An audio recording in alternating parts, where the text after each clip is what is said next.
On a souvent l'impression que le cinéma, ça fait pas si longtemps que c'est devenu commercial. Mais pourtant, il y a 100 ans, un critique littéraire ainsi que plusieurs cinéastes français partaient en guerre contre son industrialisation fulgurante. Car oui, même si à cette époque cela ne fait que 20-30 ans que le cinéma existe, son pouvoir sur les gens a très vite séduit des industriels dans l'objectif de se faire un maximum d'argent. Les sociétés Pathé et Gaumont par exemple s'intéressent dès 1895 à la commercialisation des cinématographes. Mais cette industrialisation à l'extrême, qui sera notamment poussée par la montée du Star System aux États-Unis, va très vite plonger le cinéma dans un académisme qui laisse de côté un peu l'esthétique pour se ranger dans la case des films qui sont rentables, notamment par le biais du film à épisode ou film feuilleton, qui est inspiré de la littérature populaire, qui va très vite cartonner dans les grandes salles, comme ce fut le cas pour le célèbre Fantomas en 1913. Seulement, dans cette industrie collective, la question de la subjectivité d'un auteur, de son impression du monde, de son statut d'artiste, est très peu mise en avant dans les films. Et c'est un critique littéraire et cinématographique, mais aussi poète et lui-même réalisateur, qui va mettre en avant l'idée que le cinéma est en train de s'effondrer en tant qu'art, laissant les mains libres aux faiseurs et aux industries qui souhaitent uniquement s'en servir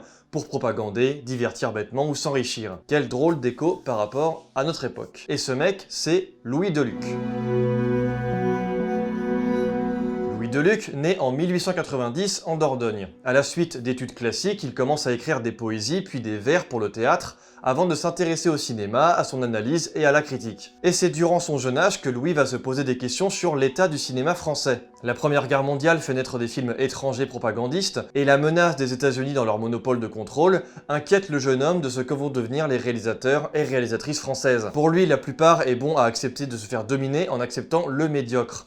Il disait notamment ceci: « La France qui a inventé, créé et lancé le cinéma est maintenant la plus retardataire. La menace des succès étrangers a galvanisé nos artisans, le résultat n'est que médiocre. » Tu n'es vraiment pas très sympa. En plus de critiquer l'avènement du cinéma commercial, il questionne aussi sur la perte de sens artistique propre au cinématographe, en estimant par exemple que les films ont trop souvent tendance à s'inspirer de la mise en scène théâtrale, sans profiter pleinement du pouvoir de la mise en scène cinématographique, de son langage. Par exemple, la caméra est très statique, les valeurs de plan souvent répétitives, il y a un montage de plus en plus académique qui ne prend pas de risque dans son rythme et son découpage pour ne pas perturber, une ligne narrative qui ne doit pas ennuyer le spectateur, un récit qui ne dérange pas trop, raison pour laquelle il fera aussi partie de ces personnalités qui vont soutenir les innovations techniques qui, selon lui, permettent une bien plus grande liberté artistique et non formatée. Cette position va faire naître ce qu'on appelle la première avant-garde française, un courant donc novateur pour l'époque, cherchant à s'échapper du cinéma commercial qui traverse les années 20 et s'atténue vers la fin de cette même décennie. Ce courant adopte un style que l'on nomme souvent impressionniste, qui se définit selon Gilles Deleuze, soit du point de vue du montage avec la recherche maximum de mouvement dans l'image, soit du point de vue de la perception et des sens, une sorte de surimpression qu'il y a dans l'image, comme le mouvement de l'eau, qui est très souvent filmé à l'époque pour sa douceur, son lyrisme, mais aussi pour son côté un peu mystique et spirituel. Et surtout de son idée de mouvement qui ne s'arrête jamais. Bon, après tout ça c'est assez théorique, hein. Je remarque aussi que l'imagerie fantastique, onirique et cauchemardesque était souvent un procédé qui était utilisé. Et ce marquage dans le montage et dans la subjectivité de l'auteur est un renouveau esthétique crucial à l'époque et qui déborde d'originalité dans le paysage français, mais aussi à l'international. Louis Deluc réalise donc en 1920 son tout premier test, on va dire, pour illustrer ce qu'il recherche, Le Silence, qu'il produit lui-même après avoir créé sa propre boîte de production, et il fait jouer sa femme, Ève Francis, actrice et critique de cinéma française de l'époque. Son innovation dans la manière de monter les flashbacks et le fait de s'abstenir de toute fulgurance fait naître un renouveau dans le paysage cinématographique français. Son premier succès sera Fièvre, qu'il réalise en 1921, puis La femme de nulle part en 1922, qu'il considère par ailleurs lui-même comme son vrai premier film. Ce qui fédère Deluc, mais aussi les cinéastes qui ont suivi ce courant, c'est la volonté de se singulariser des autres cinématographies nationales. Même en Russie, où au même moment il y a un certain Dziga Vertov qui théorise sur le cinéma et met en place un autre courant avant-gardiste, mais très différent de celui français. Et il permet aussi d'affirmer de hautes exigences artistiques, mais tout en ayant des univers très différents selon les artistes. La carrière de ce cher Louis est malheureusement de très courte durée. Lors d'un tournage pour son dernier film, L'Inondation, réalisé dans des mauvaises conditions climatiques, il contracte une pneumonie qui lui aggrave la tuberculose qu'il avait contractée plus jeune. Louis Deluc meurt donc en 1924 à l'âge de 33 ans.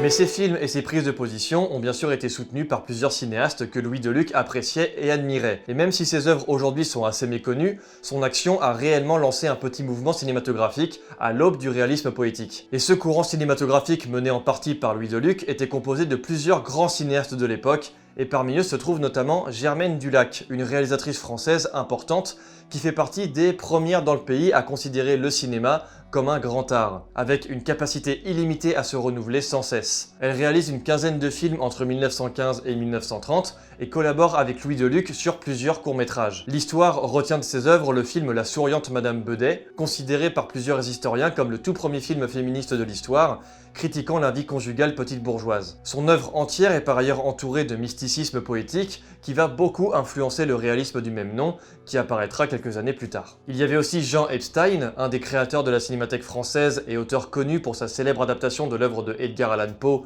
La chute de la maison Usher en 1928, mais aussi pour ses nombreux documentaires où il adopte une forme de docu-fiction, ce qui était très novateur pour l'époque. Alors parmi ses grands films d'avant-garde, il y a Cœur fidèle qu'il réalise en 1923 et qui est un bel exemple car il use d'un style impressionniste et de partis pris esthétiques radicaux, comme l'utilisation massive du gros plan, de la surimpression et du recours à une caméra beaucoup plus mobile que d'habitude. Donc on parlait de l'eau tout à l'heure, il y a des plans par exemple où l'eau va se surimprimer avec les amants qui sont filmés.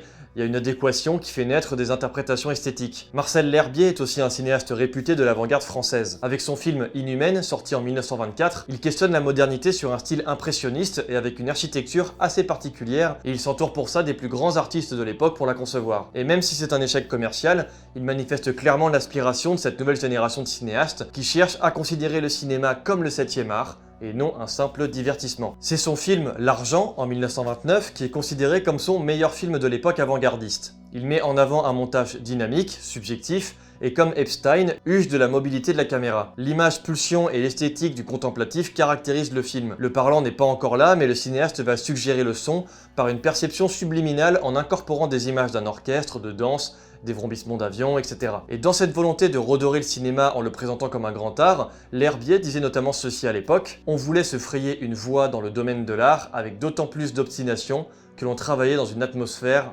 d'incompréhension. » Mais parmi les cinéastes que Louis Deluc admirait beaucoup, il y avait aussi Abel Gance, célèbre réalisateur français ayant beaucoup théorisé sur le cinéma et sur son langage propre. Il se fait connaître du grand public juste après la Première Guerre mondiale avec son J'accuse, un film de 2h45 qui use du célèbre titre d'Émile Zola pour raconter l'histoire d'un ancien poilu devenu un pacifiste convaincu. Avec un autre long métrage, La Roue, d'une durée officielle de 4h30, Abel Gance s'ancre parfaitement dans cette audace cinématographique admirée par Deluc, en cassant complètement les codes du cinéma commercial qui cherche déjà à standardiser les films. Son style plein de lyrisme le rentre presque dans un style aussi impressionniste, et cela passe évidemment par une esthétique tranchée, mais aussi car Abel Gance regardait la technique du cinématographe avec beaucoup d'attention. C'est la raison pour laquelle en 1925, il élabore un procédé novateur et jamais vu, l'idée de filmer et de projeter le film avec 3 caméras par juxtaposition pour faire naître un format encore plus large.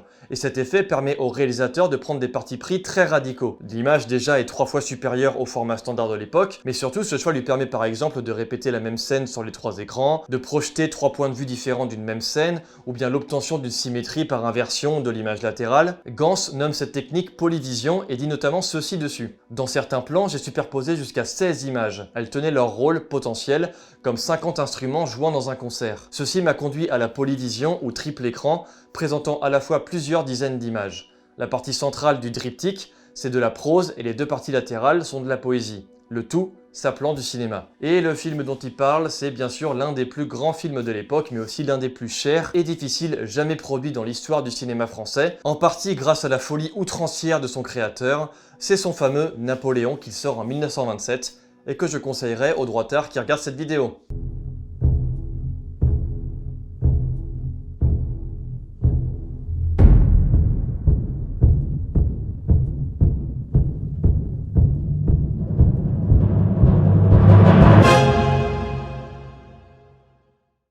14 mois de tournage, une interruption par manque de financement, près de 450 000 mètres de pellicule, 18 caméras mobiles en permanence sur le plateau, 1 an de montage et un budget total de 18 millions de francs.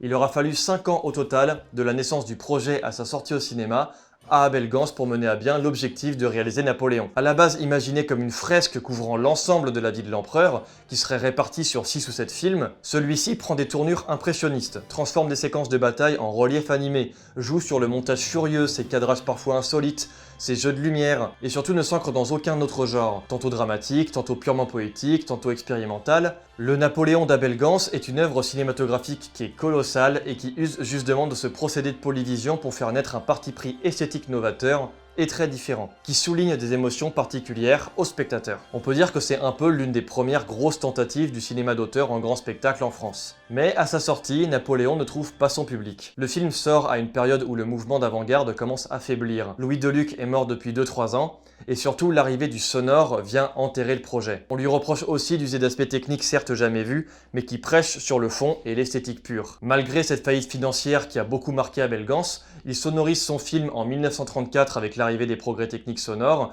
et le modifie en 1971 à l'âge de 82 ans. Mais son projet d'en faire 6 ou 7 films tombe à l'eau au vu du coût astronomique du premier qui ne rentre pas dans les frais lors de sa sortie au cinéma. Ce sont près de 5h30 de fresques historiques qui font de Napoléon une œuvre cinématographique et qui a traversé les époques.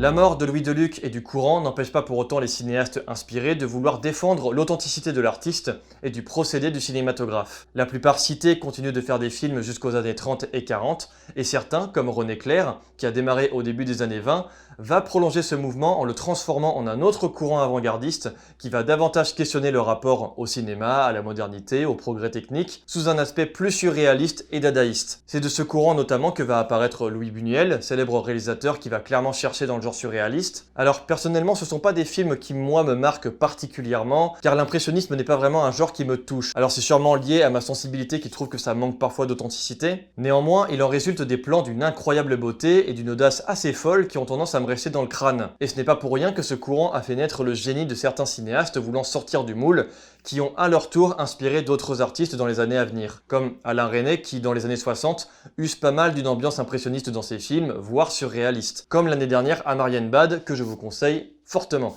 Aussi, le contexte historique rappelle à quel point l'histoire est cyclique, et que les problèmes d'aujourd'hui furent présents il y a 100 ans de cela, et que pour contrer cette industrialisation du cinéma, il y avait toujours des auteurs et des cinéastes, des critiques, des poètes, pour soutenir son indépendance et la créativité que cet art pouvait susciter. Voilà, c'est la fin de cette vidéo, j'espère qu'elle vous aura plu et qu'elle vous aura un peu intéressé. Toutes les sources des films sont en description. N'hésitez pas à partager la vidéo, à vous abonner à la chaîne et à me rejoindre sur mon Twitter et à jeter un coup d'œil à mon Tipeee aussi si jamais vous avez envie de me donner quelque chose. Et on se retrouve très vite pour de nouvelles vidéos.